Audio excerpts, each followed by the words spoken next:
Coba kita dengarkan sedikit kisah daripada waliullah, dan juga ini adalah khalifah yang sangat terkenal, yaitu Khalifah Umar bin Abdul Aziz. Kenapa kita menceritakan kisah orang-orang soleh?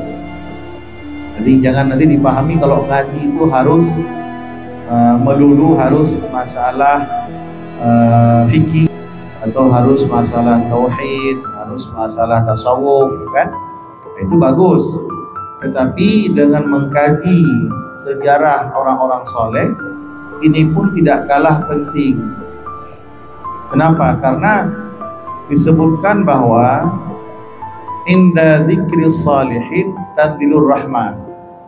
Ketika disebutkan nama orang-orang soleh, maka ketika itu turun rahmat Allah. Kita sering menyebut, menceritakan tentang orang-orang yang soleh, maka akan datang rahmat Allah Subhanahu wa ta'ala. Kemudian dalam Al-Quran juga banyak diceritakan, dikisahkan kepada Nabi Muhammad SAW kisah orang-orang soleh terdahulu. Kisah orang-orang soleh dahulu, para nabi-nabi terdahulu itu dikisahkan kepada Nabi Muhammad. Untuk apa? Untuk pelajaran dan untuk mengokohkan hati Nabi Muhammad. Disebutkan dalam Al-Quran, wa kullan naqussu alaihim min amba'ir rusul ma nusabbitu bihi fuadak. Kami menceritakan kisah-kisah nabi-nabi terdahulu kepadamu itu untuk mengokohkan hatimu. Artinya dengan kita pahami dari ayat ini, ternyata Allah saja untuk mengokohkan hati baginda Nabi Muhammad itu dengan diceritakan kisah-kisah para nabi terdahulu. Maka tidak salahnya kita hari ini pun begitu, dengan kita ceritakan bagaimana kisah orang-orang terdahulu, orang-orang soleh. Ini menjadi iktibar, pelajaran bagi kehidupan kita. Ya, jadi ini dulu perlu kita sepakati bahwa ini bukan sekedar cerita biasa, bukan sekedar cerita dongeng, bukan. Ini kita belajar dari sejarah hidup orang-orang terdahulu yang telah diakui kesalehannya oleh umat. Baiklah, malam ini siapa? Khalifah Umar bin Abdul Aziz. Beliau salah satu pemuka daripada tabi'in. Jadi kalau disebutkan tabi'in berarti ini bukan sahabat, tidak sempat jumpa dengan Rasulullah, tapi jumpa dengan sahabat-sahabat Rasulullah. Jadi kalau tabi'in itu maknanya orang yang hidup setelah masa sahabat. Pertama Rasulullah, kemudian sahabat, setelah sahabat tabi'in, setelah tabi'in tabi'in. Itu orang-orang, itu generasi-generasi emas, itu generasi-generasi sangat luar biasa. Jadi Khalifah Umar bin Abdul Aziz ini termasuk generasi siapa? Generasi tabi'in. Beliau jumpa dengan sahabat-sahabat Nabi dan berguru kepada sahabat-sahabat Nabi. Beliau dilahirkan pada tahun 60 Hijriah. Ada pendapat mengatakan 61, ada mengatakan 60 Hijriah. Jadi beliau dari keturunan raja juga, keturunan Bani Umayyah. Ya, jadi beliau anak seorang wanita, bukan anak, cucu dari seorang wanita. Ini penting ibu-ibu ini, agar bagaimana kita seorang perempuan atau anak kita yang perempuan, bagaimana menjaga menjaga rahim, menjaga makanan yang betul-betul halal. Ceritanya begini. Biasa Khalifah Umar bin Khattab radhiyallahu anhu itu kan malamnya keliling beliau. Keliling rumah masyarakat, memastikan mana rakyatnya yang miskin, mana yang ada pak makanan itu dikelilingi semuanya, dibawa makanan. Jadi pada satu malam sampailah Khalifah Umar bin Khattab tua semacam gubuk. Dalam rumah itu tinggal satu orang janda dengan satu orang anak perempuan gadis yang profesi mereka adalah pengembala kambing untuk ambil susu dijual, bukan pengusaha kambing besar, enggak. Mereka hanya punya sedikit kambing untuk mereka peras susu, lalu susunya mereka jual.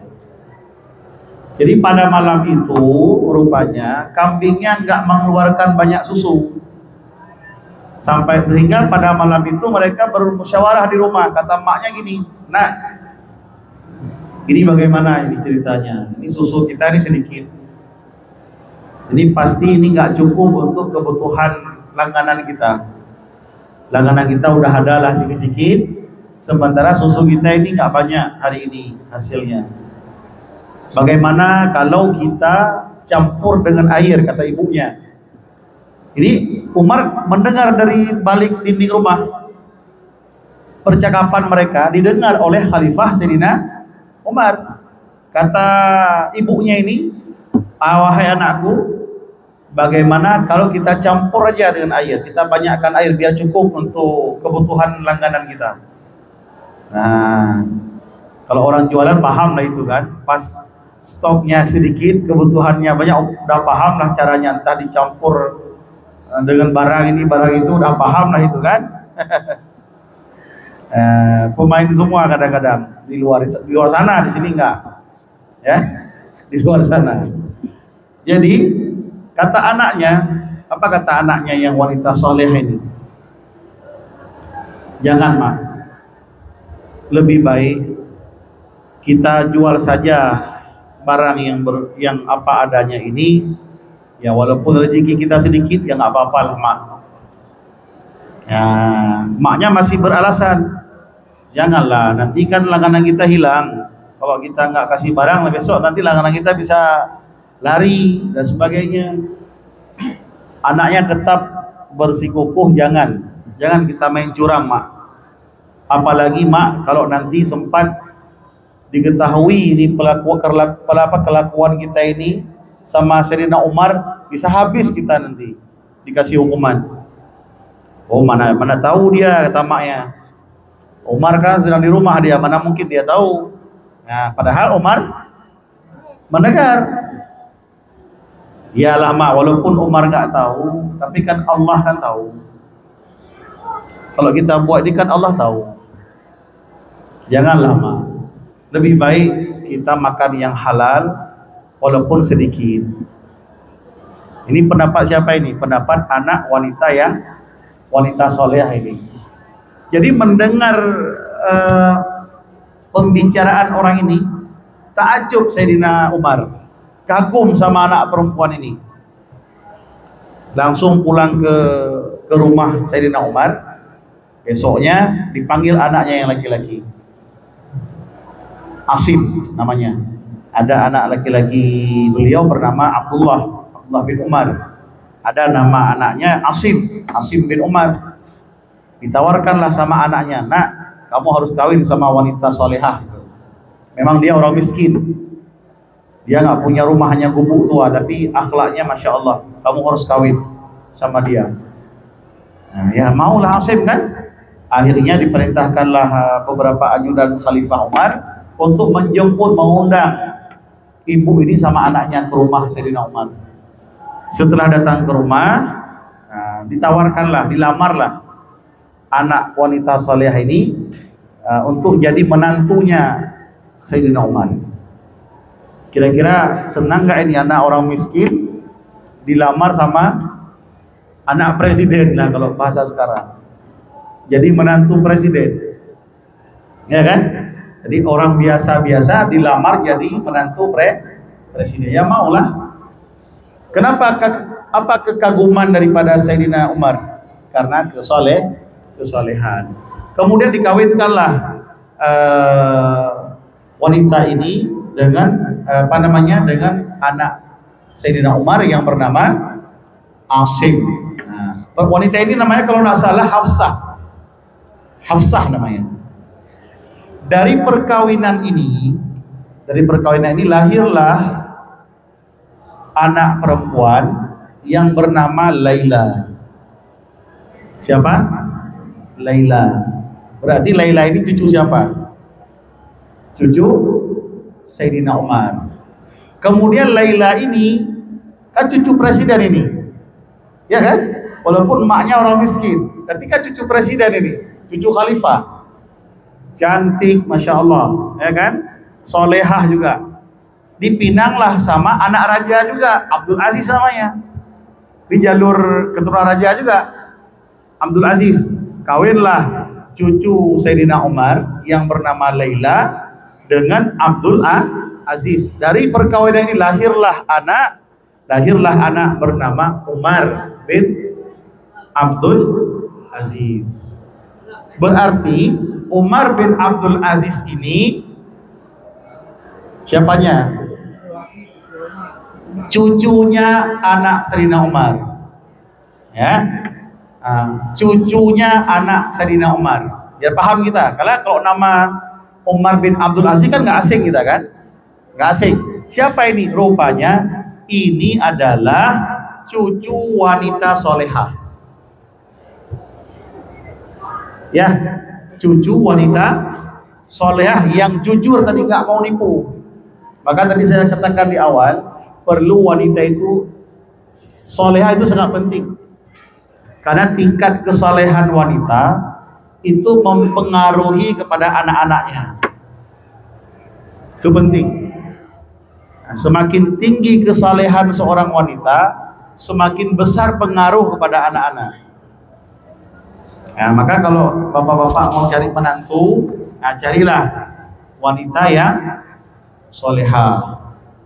Walaupun hartanya ya pas-pasan, ya nggak masalah. Ini macam Khalifah Sayyidina Umar, dia presiden padahal, tapi nggak lihat itu kepada hartanya, tapi kagum karena akhlaknya. Jadi Umar bin Abdul Aziz ini adalah cucu daripada anak Sayyidina Umar. Dari segi silsilah. Kemudian Khalifah Umar bin Abdul Aziz ini awalnya beliau bukan khalifah, tapi ya karyawan biasalah. Waktu khalifah sebelum beliau, raja-raja khalifah-khalifahnya itu ya keluarga-keluarganya juga masih dari keluarga Bani Umayyah. Tapi beliau berstatus sebagai, kalau bahasa kita ini apalah, karyawan biasa. Tetapi kemudian masyarakat mendukunglah Umar bin Abdul Aziz ini menjadi khalifah. Padahal beliau nggak mau.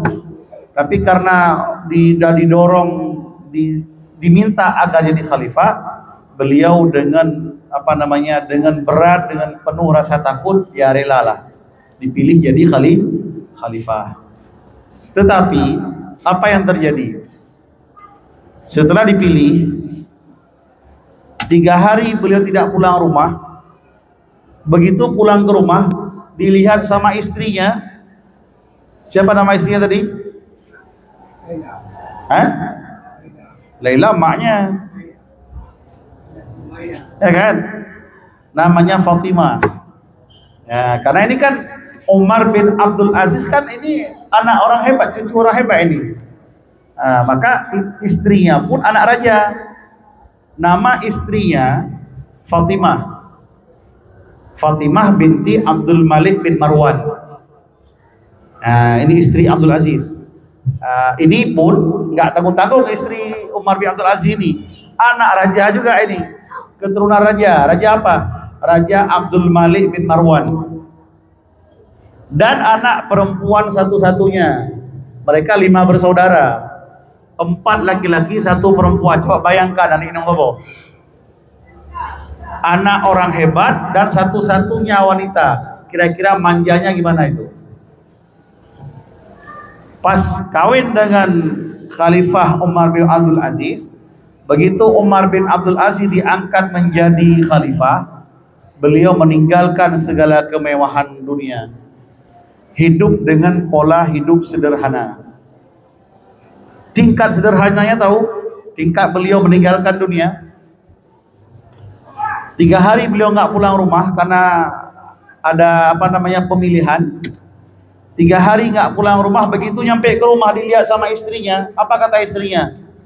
Wajah suamiku berubah lebih tua 3 tahun. Padahal 3 hari nggak jumpa, tapi 3 tahun rasanya wajahnya udah tua. Biasa kalau kita diangkat jadi presiden, jadi gubernur kan makin mudah kan? Orang kalau udah diangkat jadi gubernur, jadi presiden itu biasa makin mudah. Tapi Khalifah Umar bin Abdul Aziz enggak. 3 hari beliau menjalani proses itu pemilihan, capeknya beliau karena nggak mau menggunakan fasilitas negara. Beliau dikasih naik kuda, ya, unta yang bagus, nggak mau, nolak. Beliau milih naik keledai. Coba bayangkan 3 hari perjalanan baru nyampe ke rumah dari Damaskus, Syria. Apa enggak macam orang tua lebih tua 3 tahun? Sama macam kita pergi haji kemarin. Ya kan? Dengan capeknya dan sebagainya. Jadi kata istrinya, 3 hari aku nggak jumpa dengan suamiku, dia rasa-rasanya usianya bertambah 3 tahun. Nggak mau menggunakan fasilitas negara. Sehingga ini dialog bagus antara suami sama istri. Jadi melihat suaminya udah begitu berubah, terkejut istrinya. Suamiku dulu nggak begini. Dulu suamiku biasa-biasa saja. Adalah menikmati fasilitas dunia ada. Tapi ini berubah drastis. Aneh ini. Istrinya melihat suaminya aneh, udah berubah meninggalkan dunia 100%. Lalu Khalifah Umar bin Abdul Aziz nanya sama istrinya, wahai istriku, adikku tersayang, aku telah diberikan amanah yang cukup besar yang aku belum tentu sanggup menjaganya. Dan aku tidak mau menggunakan fasilitas negara. Wahai istriku, sebenarnya dalam hatiku aku nggak pengen pisah denganmu. Aku pengen kita selalu bersama sampai maut yang memisahkan kita. Ini bahasanya Umar bin Abdul Aziz. Biarlah maut yang memisahkan kita. Tetapi aku khawatir kamu nggak sanggup hidup denganku lagi. Aku tidak mau menggunakan kemewahan dunia, tidak mau menggunakan fasilitas negara. Sekarang aku berikan kebebasan kepadamu, wahai istriku tercinta. Kamu pilih kemewahan dunia, kamu pilih emas, atau pilih Umar. Nah, kalau kita gimana? Mana kita pilih? Nah, dia pikir suaminya udah jadi gubernur, ini jadi presiden kan udah enak, makin enak hidupnya kan? Tapi ternyata bukan, sebaliknya. Jadi kamu pilih, wahai istriku, mau dengan Umar yang kita hidup sederhana apa adanya, atau kamu memilih balik kepada orang tuamu? Apa kata istrinya? Wahai abangku, bahasa kita lebih kurang begitulah kan? Wahai abangku, wahai suamiku, hidup mati kita tetap bersama. Ini perlu istri yang seia sekata. Ya, perlu kita punya istri yang seia sekata. Jangan kita berkata dia nggak mendukung. Ya. Nah, istrinya pun rupanya mendukung. Pilih hidup sederhana meskipun suaminya telah diangkat jadi presiden. Akhirnya begitu khalifah masuk ke istana, itu fasilitas di istana yang dulu digunakan oleh khalifah sebelumnya itu dijual semua. Perabotan-perabotan mewah, ya, ambal permadani yang mewah dijual semua. Diambil uang, taruh ke Baitul Mal. dijual semua fasilitas negara, ambil uang taruh ke Baitul Mal, kasih kepada fakir miskin. Sehingga rakyat yang dipimpin oleh Khalifah Umar bin Abdul Aziz waktu itu semuanya makmur. Bahkan disebutkan kambing dan serigala bisa akur, bisa mengembala bersama bareng-bareng. Kambing sama serigala itu bisa akur mereka. Kenapa? Udah kebutuhan mereka udah terpenuhi semua. Sampai begitu masyarakat dipimpin oleh Khalifah Umar bin Abdul Aziz. Sampai jangankan rakyatnya, jangankan manusianya, hewan pun, kambing sama hewan buas, serigala bisa akur, bisa nyari makan sama-sama bareng, bisa kompromi. Apalagi manusianya. Kalau hari ini, jangankan binatang buasnya, manusia sama manusia macam binatang buas, saling sikat, saling sikut kan. Nah, ini bagaimana gambaran rakyat yang dipimpin oleh Khalifah Umar bin Abdul Aziz. Karena keadilan beliau, kesederhanaan hidup beliau, rakyatnya makmur. Udah? Sampai ada keluarga yang protes. Bukan istrinya, tapi istrinya udah mendukung tadi. Ada keluarganya yang protes. Ada bibinya, Ummu Amr bin Khalifah yang sebelumnya, ya. Bibinya lah dari keluarganya. Jadi satu malam datanglah bibinya ke rumah Umar bin Abdul Aziz. Mau bicara keluarga lah.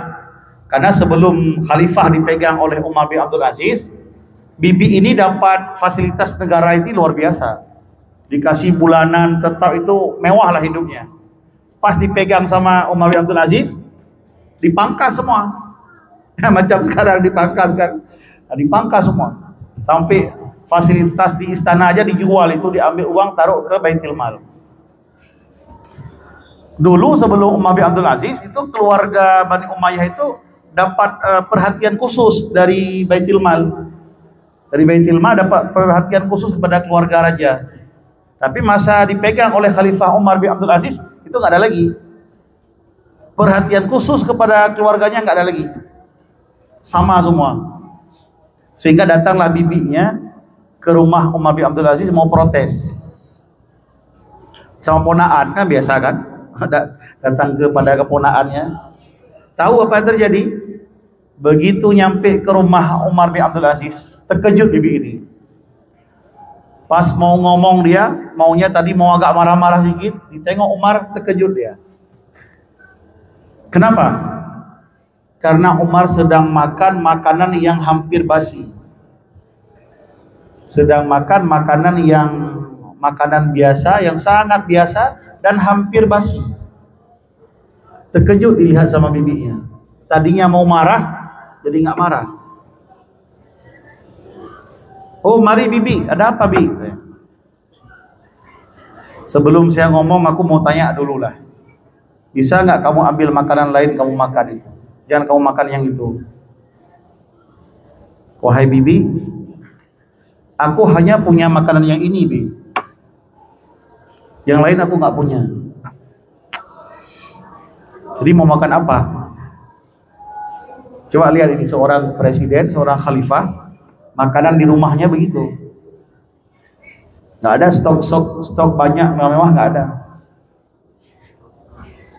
Ya. Kemudian ditanya, bibi mau ada apa, bi? Aku nggak bisa ngomong, kecuali kamu yang ngomong duluan. Oh baik, Abi. Setelah selesai makan semua, barulah diajak ngobrol sama khalifah. Barulah bibi ini ceritakan, wahai Umar, dulu sebelum kamu khalifah, saya ini senang. Ada bulanan, ada perhatian khusus daripada raja sebelum kamu kepada aku. Aku kan keluarga kamu. Bisa nggak kamu perlakukan aku seperti khalifah yang dulu? Wahai bibi, mohon maaf. Apa yang diberikan oleh pendahulu kepada bibi itu bukan punya saya, itu punya kaum muslimin. Karena itu punya kaum muslimin, saya nggak bisa bilang apa-apa. Ini harus kita berikan kepada kaum muslimin. Hak bibi atas nama kaum muslimin dapat. Mana cukup segitu untuk kebutuhanku. Iyalah, kan wajar kan? Mana cukup, dulu kan hidupnya apa namanya itu, udah terbiasa mewah. Nggak cukup kalau segitu untukku, kata bibinya. Baiklah bibi, kalau memang bibi merasa nggak cukup, saya punya harta, ambillah untuk bibi. Harta apa yang kamu punya? Aku punya gaji, Bi. Gajiku 200 dinar per tahun, itu untuk bibi aja semuanya. Gajiku 200 dinar per tahun, ambil untuk bibi semua.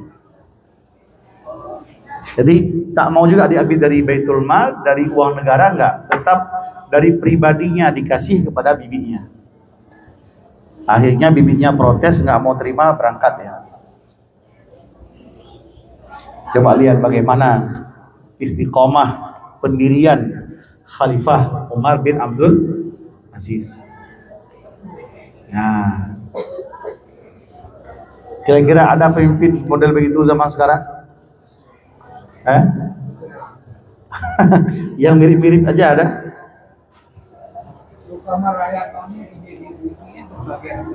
Iya, ada, diberikan ada, tapi kan yang bibi tuntut ini bukan sekedar kemakmuran, tapi kemewahan. Karena sebelumnya udah terbiasa hidup mewah, ya, karena dari keluarga raja kan.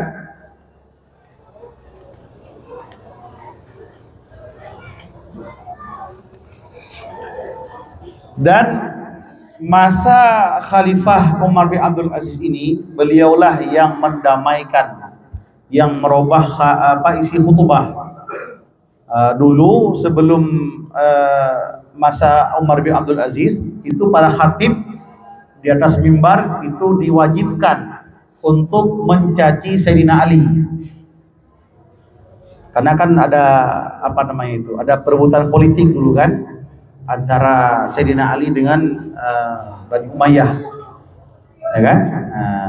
Jadi sebelum Khalifah Umar bin Abdul Aziz itu, para pemimpin sebelumnya itu memang mendoktrin kepada rakyatnya untuk membenci Sayyidina Ali. Nah, jadi masa Umar bin Abdul Aziz lah beliau robah. Beliau menggantikan itu khatib, dalam bacaan khatib ini dirobah. Dulu cacian kepada Ali, dirobah oleh Umar bin Abdul Aziz menjadi bacaannya innallaha ya'murukum bil adli wal ihsan. Ada khatib setiap habis khutbah ada baca innallaha ya'murukum bil adli wal ihsan wa ita'idil qurba wa yanha 'anil fahsya'i wal munkar wal baghi ya'idzukum la'allakum tadhakkarun. Ada itu. Itu siapa yang memerintahkan dulu pertama? Khalifah Umar bin Abdul Aziz. Sebelumnya nggak ada itu. Sebelumnya hanya cacian untuk Sayyidina Ali. Ya. Nah.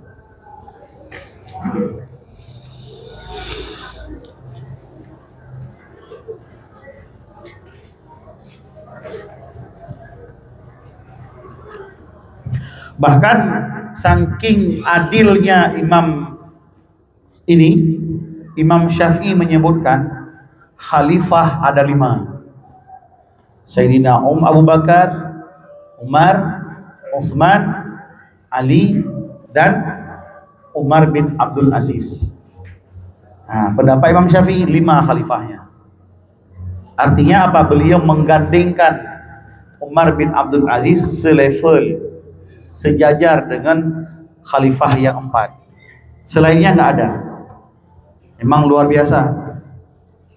Bahkan Sayyidina Umar bin Khattab pun sudah memberikan sinyal, kelak akan lahir dari keturunanku seorang yang cacat wajahnya akan menjadi pemimpin yang adil kepada rakyat-rakyatnya. Itu dikatakan oleh Sayyidina Umar. kelak akan lahir dari keturunanku seorang pemimpin yang cacat di wajahnya, yang akan memberikan keadilan kepada rakyatnya. Para ulama menafsirkan seperti Imam Nafi' mengatakan, menurutku yang dimaksudkan oleh Sayyidina Umar itu adalah Khalifah Umar bin Abdul Aziz. Kenapa? Karena Umar bin Abdul Aziz ada luka di wajahnya, ada tanda, ada wajah, ada di wajahnya ada tanda. Tanda kenapa?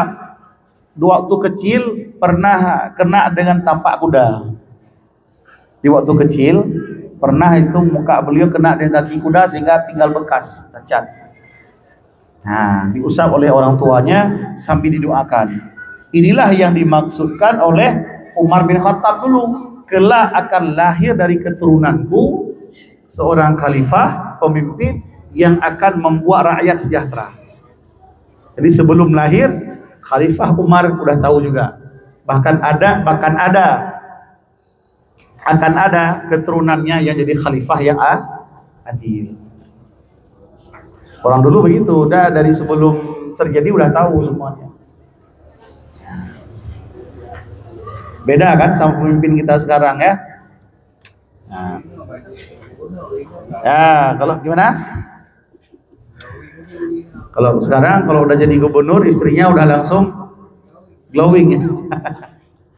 Kalau istrinya Umar bin Khattab, Umar bin Abdul Aziz enggak. Bahkan beliau siap hidup dengan hanya sepetak tanah kecil yang mereka punya. Dulu waktu beliau belum jadi khalifah, ada juga dapatkan gaji sebagai karyawan dulu. Dapat fasilitas juga dulu dari Baitul Mal. Dulu hidupnya ya nggak begitu.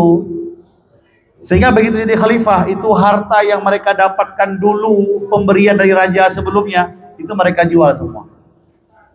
Ada tanah, ada rumah, itu mereka jual semua. Ambil uangnya, masukkan ke Baitul Mal. Tinggallah hanya sepetak tanah kecil. Disitulah mereka tinggal bersama istri tercinta. Dan istrinya siap. Ada terbayang seorang pemimpin begitu? Setelah jadi presiden baru hidupnya sederhana? Kalau kita sebelumnya hidupnya sederhana, setelah dapat jabatan hidupnya udah mewah. Sebaliknya.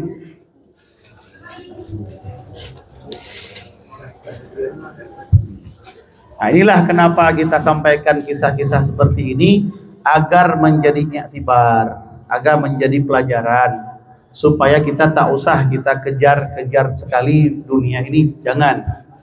Seperti yang dikatakan oleh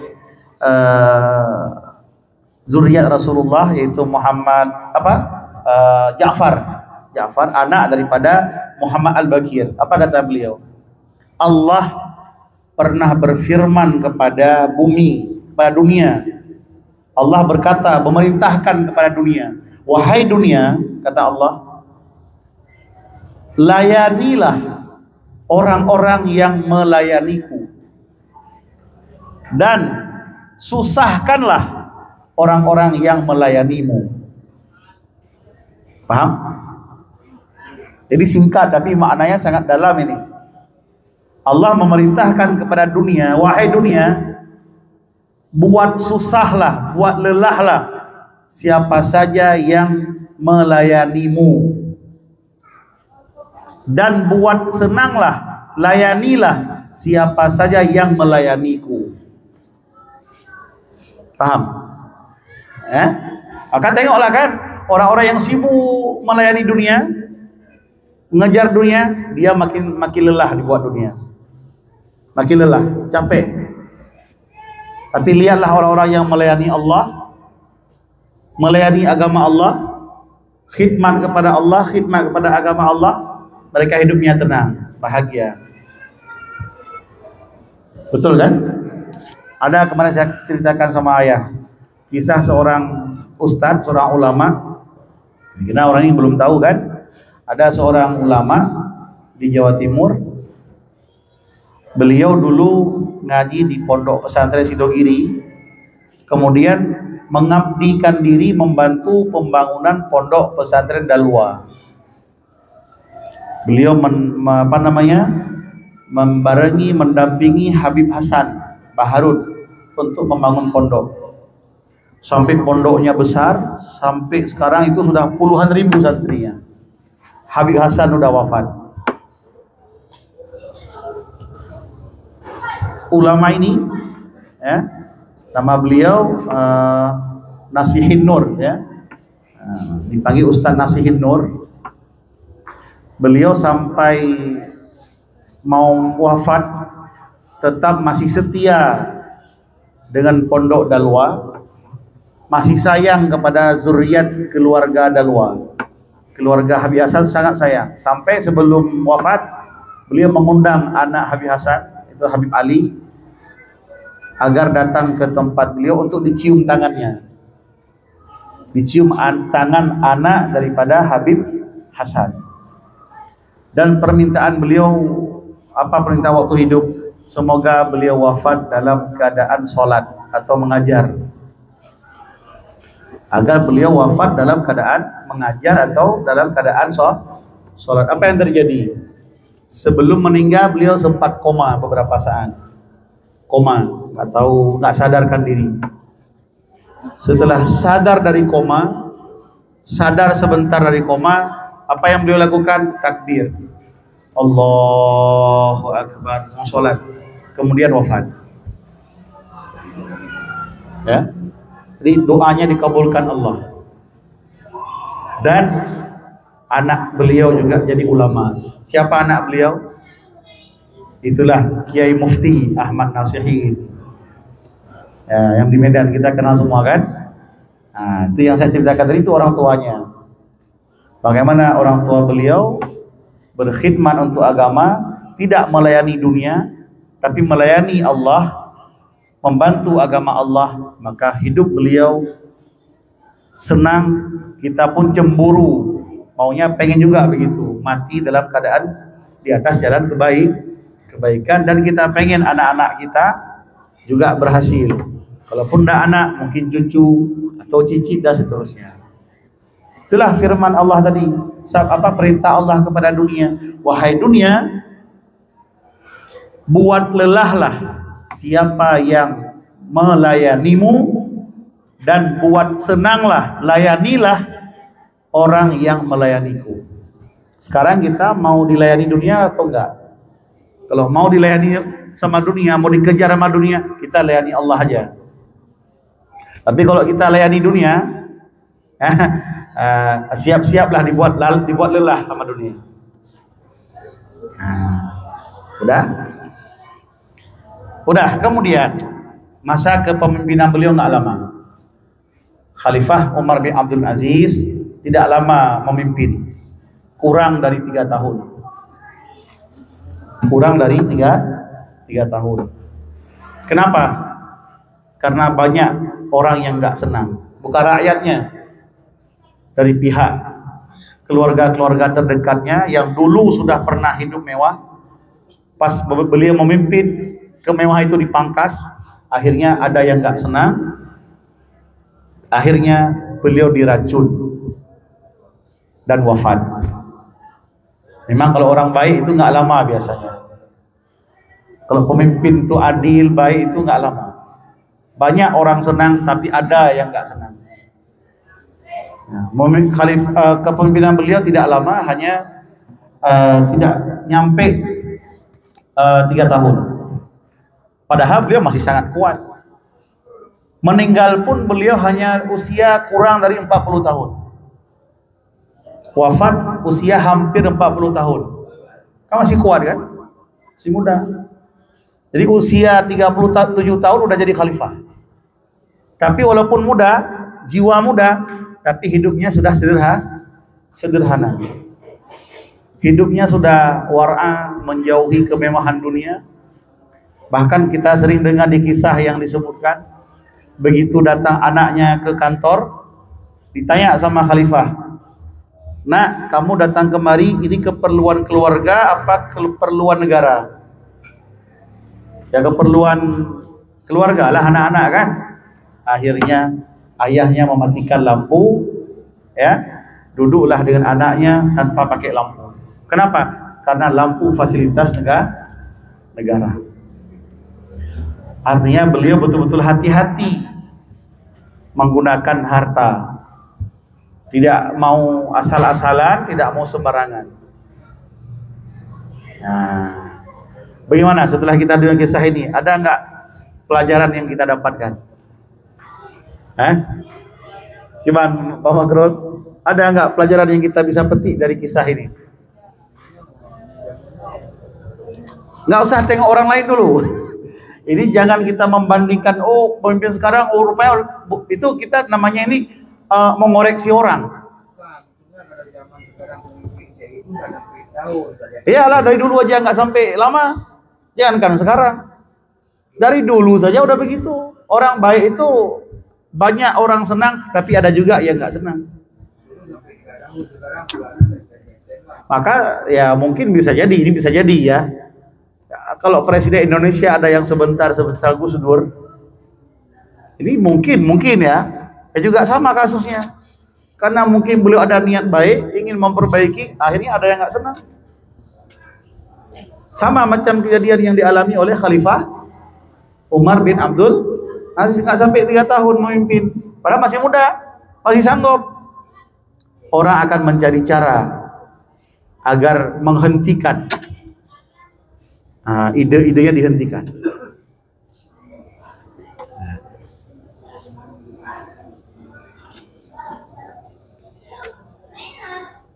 Andainya beliau pakai objekat negara kan nggak salah juga. Ada dipakai, tapi sekedar apa itu? Gajinya dia terima, gaji diterima, tapi tidak mau menggunakan yang berlebihan. Mereka lebih memilih hidup pola sederhana. Dan orang sekarang nggak akan sanggup dengan model beliau ini. Dan beliau pernah mengatakan begini, ya, sebaik-baik kesederhanaan adalah dikala orang itu mampu untuk hidup mewah. Dan sebaik-baik orang yang pemaaf ada dikala dia mampu untuk membalas. Paham? Kesederhanaan yang paling baik adalah dikala dia mampu hidup mewah, tapi dia nggak pilih, padahal mampu, tapi dia pilih sederhana. Ini yang paling baik. Bukan orang yang nggak mampu. Kalau ada orang nggak mampu dia pilih sederhana, itu bukan sederhana namanya. Memang nggak mampu. Iroko hai ku hai motor lalagat ha kajit nyo mentah. Pajit nyai ke belau. Ya, ngomong ngalah ngapain lah kita berumah mewah-mewah, ngapain kita buat rumah besar-besar, kan tak kita bawa mati. Orang ngomong itu rupanya dia nggak punya duit. Memang itu yang ada. Itu bukan sederhana namanya, terpaksa. Bukan hidup sederhana, tapi hidup terpaksa. Maka kata Khalifah Umar bin Abdul Aziz, kesederhanaan yang paling baik adalah dikala seseorang mampu hidup mewah, tapi dia pilih sederhana.